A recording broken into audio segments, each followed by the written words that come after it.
Sorry I'm late. I was in a meeting. And then I got stopped. There was a guy waiting on me outside of Suka, and just a really, really cool encourager. And so just kind of showed you the kind of people you have that support this program. And so really appreciate it. I don't know the guy from anything, but he just wanted to make sure he touched base with me today. So I thought that was really cool. After the game on Saturday night, you were specifically talking about the defense, about you can't fix it now, you fix it when the opportunity comes. That kind of felt maybe like a larger commentary. Was it? I guess what you mean by Yeah, just we gotta figure out ways to get our mental and physical toughness back, you know, and that's the biggest thing I was saying by that. I mean, if you watch the tape, the guys will tell you, I mean, we showed 16 poor defensive clips, that it was mistake after mistake after mistake, and just simple things to where it's just so many easy baskets. And so, but you know, we've got to have attention to detail. We got to compete the right way, and because this is a stretch of games going down the stretch, we can, our guys know we have a chance to put a good string together if we play the right way, like we have. You know, Texas, Oklahoma here, Oklahoma State, Kansas State. You know, some games like that, and so. But that's just more for what the areas we've got to get better at, you know, going forward, to be able to get down 8 and be able to fight back and get back in the game, you know, because if you watch the first 12 minutes against Tech, I mean, we were really good. I mean, we scored, you know, really well, competed on a lot of the possessions defensive. They made a couple tough plays, but then we missed some free throws, and it goes from 21-18 to 28-22, and then it was 35-27. It's a tough shot, and it kind of got out of hand from there. It sounded, I guess, so when I heard you say that, I thought maybe you were talking off-season, but it doesn't sound like that was how you meant it. Yeah, no, that's okay. Yeah, kind of reestablishing off-season, you know. I mean, we got to do, like, today's practice will be kind of like a preseason practice from a standpoint of, like, obviously we're not going to be out there 2.5 hours, but from an hour of more just going back to, you know, the groundwork or the foundation of building your defensive fundamentals, and but in a 4 to 5 week period, I don't know how you're going to get the true gain, you know what I mean? And so it means we're going to change practice formats for the rest of the year, you know, to really, you know, get that kind of, try to reinvent that, or you know, kind of lay the foundation again. But I think most of that stuff's got to come, you know, through the spring, through the summer, and get that toughness level back. Go back over the encourager. That was neat. Yeah, I don't, you know, he felt it, that he wanted to visit, and so I said I had media, I had to get over here, and but We I don't was encourage cool. you? Huh? And we don't encourage you to. You don't.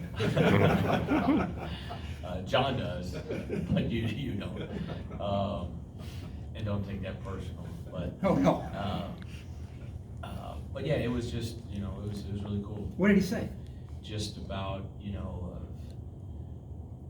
that, you know, you get so, you know, that we've had, you know, obviously a lot of great success here, and you get so caught up in winning, you know, sometimes, and you know, just continue to try to grow men, you know, grow these guys into great men, continue to be a great role model and ambassador for the school and the university, and continue to be faithful.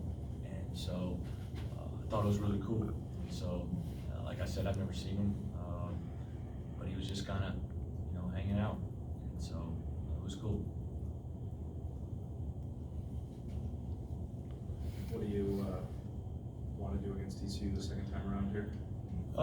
You know, they played really well against West Virginia. It was a great win for them because they had kind of been struggling a little bit. I think they were 1-7, you know, or were they 2 out of their last 9, and so that was a big win for them. And so, you know, our biggest thing is we got to do a great job defensively against Bain, and then ball screen defense. Those are the transition defense. Those are the 3 biggest keys: transition D, Bain, and ball screen defense. So we got to be great in that area, and then we've got to do a good job in how we want to attack Samuel, you know, from an offensive standpoint. And I mean, that's really those are the biggest keys to the game right there. But it really starts with Bain, ball screen defense, and transition defense. It's a big game for us if we can get this game. obviously got a lot of confidence going into Oklahoma State, and they play tonight, but they're a team that's been playing well of late. And so this is a big one for us tomorrow, and we got to be ready to go. And the guys were good. We watched tape yesterday and did some skill workouts, and we'll practice today at 3 and for about an hour, and then we'll get ready. What's Javen? What can he bring next season? He brings a lot of versatility. He's a guy who's playing the point guard on the second team right now, or kind of the gray squad. But really an interchangeable guy, can switch ball screens, can guard a 1 through 4, can play small ball forward, kind of point forward, but can really pass and make plays and can stretch the defense. But he's got great size and length. Got to have another good summer, strength and skill. But he's a 6'6" guy that can really help us, I think, on both ends. But his passing, he can really pass. He can really make plays offensively. Said you're changing the format of practice. What does it kind of look like a little bit more now? Yeah, and when I say that, I mean we're just going to do some more fundamental stuff. That's what I mean by that. And just kind of go back to some of the fundamental foundation building pieces to where really going on technique, really going on effort and the way we compete, and not getting so caught up in the opponent. Like I'm kind of like forgetting TCU today. We'll go through all their stuff, obviously do tape and all that stuff that you're going to do to prep, but actually practicing just what we need to do to get better. And that's what I mean by that. Just really focus on that. Coach, I know you've talked about sometimes how bad offense leads to issues on defense. Is that kind of what happened Saturday? Kind of quick shot selection when they get going in transition? And Yeah, we gave up so many easy baskets in the first half. I mean, it just kills you, And then Kyler Edwards made 2 tough shots. I mean, he made the one on Solomon, the one on Mike, those 2 tough ones. But it's all the little ones, the layups, the transition defense ones that, man, those are the killers. And so, I mean, when we ran good offense, I mean, we had 35, and like I said, if you chart the game, we didn't shoot it well from the free throw line the first half. We didn't shoot it well from the field, and we had 35, and they're elite defense, elite. And so, but we just couldn't sustain our defensive effort, couldn't get the stops, and then you can't, like I said, against them especially, they just can't let that offense, and that's why we got to make sure we get a good shot every time down and run good offense. And if you're going to turn it over, you'd rather have dead ball turnovers than live ball turnovers, so where you can at least get your defensive set. When a team is not playing for what they probably thought they'd be playing for in late February, sometimes you can see them, they're just playing out the string. Not that that's what's going on with you guys, but how much time do you think about or try to guard against that these last few weeks? Yeah, I think I talked to them about that yesterday, and I'll meet with Prentice and Mike today and try to encourage and challenge them a little bit. Because next week's senior day, and like I said, my 2 favorite days, alumni reunion weekend and senior day. I think that's when you really showcase your program and represent your program in a lot of different ways. But our goal was in the back 9 to have a winning record, and I talked to them about that again last night, and then I also just talked to them about, man, let's just let it rip, man. Let's just be a heck of a lot more aggressive. We got nothing to lose from that standpoint, and be free, but just play the right way, and hopefully we can do that. And like I said, it's Texas Tech and Kansas, those are kind of in stretches we were good. It's just been our thing is sustaining those stretches. I mean, and again, but it's on the defensive end. I know everybody loves to talk offense.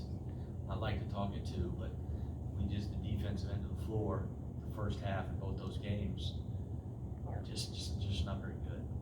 And it's a lot of stuff is so fixable, and that's what's probably the most frustrating thing from everybody's part. Anything else? I'm gonna read one quick thing, man. My wife sent me this. I thought this was really cool. This may encourage you here, Randy.